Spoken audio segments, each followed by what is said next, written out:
comic friends, I'm Travis, and it's time for the edition of What the Fugue, where I talk about what's going on with me in my world of comics. How's it going, everybody? Not a whole lot new in my world of comics, other than I got a awesome thing in the mail today that I'm going to talk about. I'm going to preface it with has to do with this comic here. It's House of Penance. It was put out by Dark Horse just this last year. 6-issue miniseries. Trade just came out a couple weeks ago, I think at most. I deeply suggest if you haven't read this, you check it out. Go find it. Go read it. Written by Peter Tomasi. Art by Ian Bertram. Brilliant colors by Dave Stewart. Just a really, really good book. Easily on my short list for Book of the Year of 2016.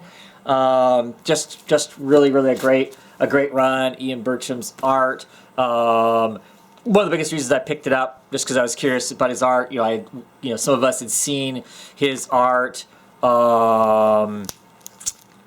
a issue of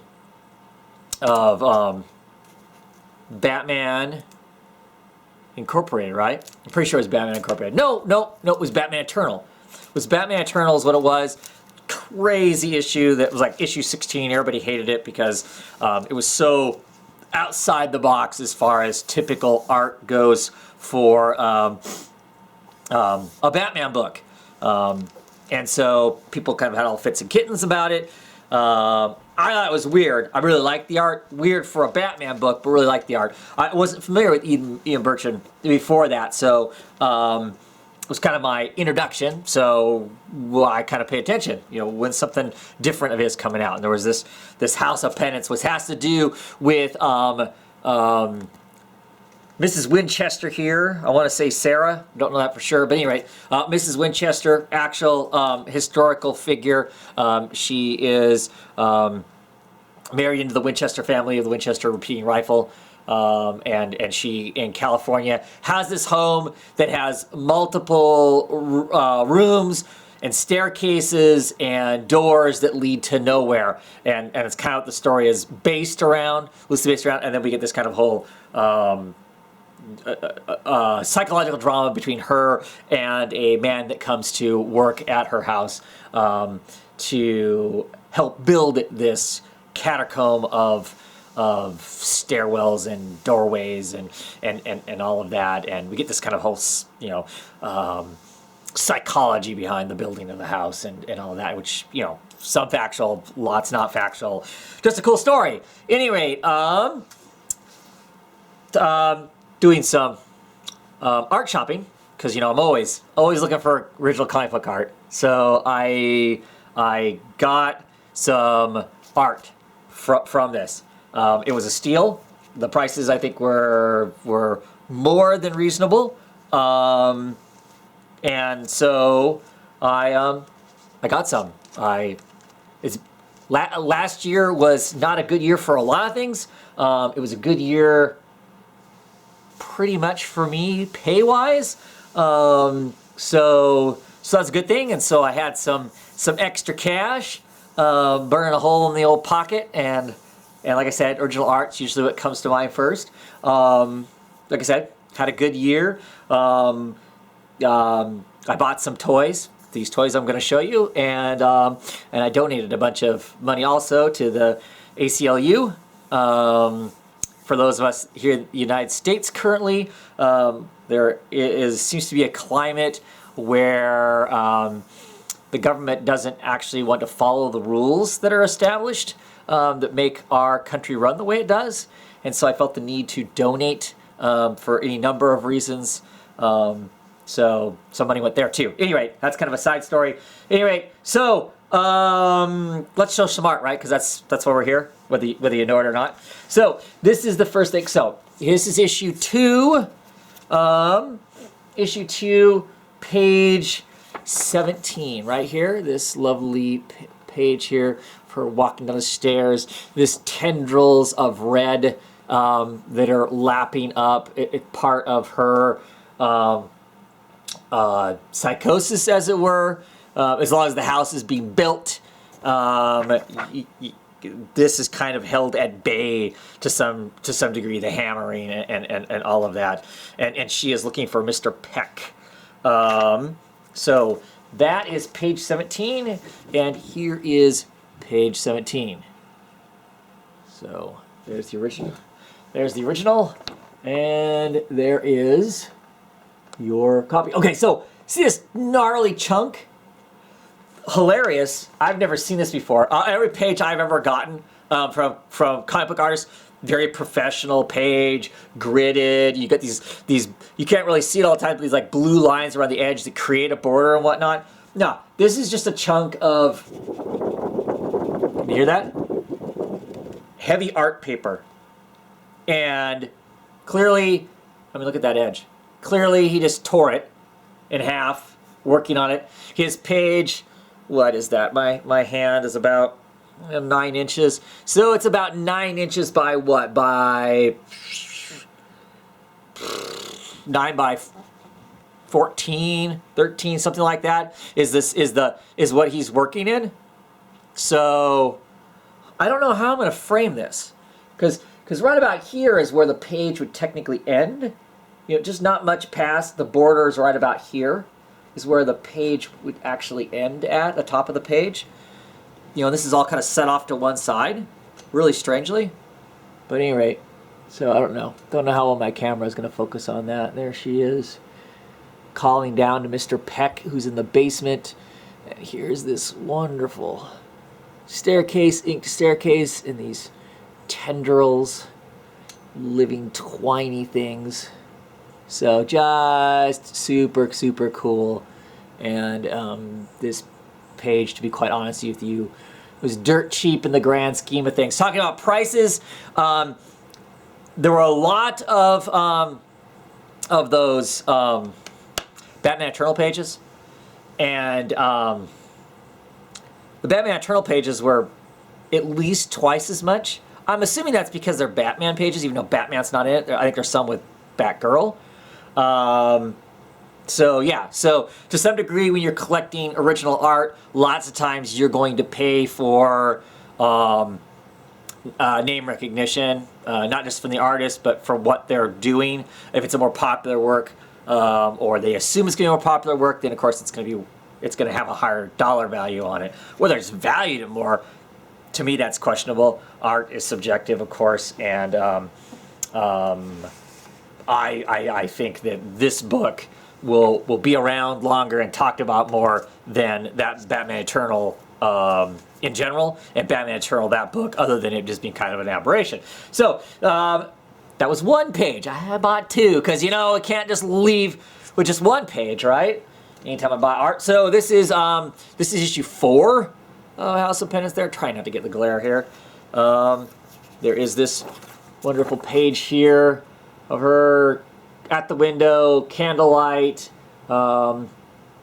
Peck there, going through some anguish as he is whittling, and he is whittling a figure that looks an awful lot like her. And I like pages that tell a story, that have storytelling in it. For me, it's not just, I mean, the last one I showed you is less the story, more just kind of the art. To me, that'll look cool just hung up as a piece of art in and of itself. And this one, I feel like, tells a story on that page. And so I like to collect sequential art that feels like it's telling me a story. And I think this is a brilliantly set up page for any number of reasons. Once again, see how this is torn off at the bottom? I mean, it's just completely ripped. Not, and I don't know, I mean, the page is clear off over this side, so I don't know if he was, like, tearing that off and wadding his bubble gum up in it, or what the deal is. But this is issue 4, page 22. I don't know, there's the architecture of the outside of the house there, inked in, super heavy. There she is in the dark. Get a closer up look of her holding her candle, staring out. Like I said, then we've got Mr. Peck here. Some English there, some Z's in there, like he was asleep and wakes up suddenly. And so while he was sleeping, he was carving this, and of course he was carving a figurine of her. smart panel layout too, if you want to get geeky about it. And the fact is the way the draping here, this part of the draping of the windows, it keeps pulling your eye to the center, to her, and then these lines pop you out to the two scenes of him. And then of course we have our final page down there. So, yeah, well, I guess let me see if I can hold the two next to each other. Can I do that? We will see. Without hurting the art or hurting the page. There we go. Ooh, be careful. I try to put my hands on the actual art as much as possible. Want my greasy fingerprints affecting it. Not that, of course, he didn't put his hands all over it too. Well, he's making it. There it is. I'm super excited. Like I said, really love this. Really love this series. It's just some really cool, wicked art. There were a ton of pages I could have bought. I mean, yeah, a lot of good work still sitting around out there to be purchased. Some awesome stuff. Did some other shopping for some other art. I didn't actually pull a trigger on anything, which is probably good because this weekend, right before I started filming this, my dryer died. A final death. I spent all day tearing it apart and could not get it to fix. So I'll be buying new appliances. That's what I'm doing with the rest of my play money probably. Instead of buying some other art, I was eyeballing some Wes Craig art, some Deadly Class art. The pages that I originally thought I was going to get, somebody else had got, so I didn't get that. And before that, I briefly toyed with some J.H. Williams III art. That was going to be a serious investment, thousands of dollars. That's normally well out of my price range. But I was giving it some serious thought, but the pages that I really, really wanted are gone. So I'm kind of on the hunt for them out in the wild. See if I come across those. And what it'll cost me to get them, we'll see.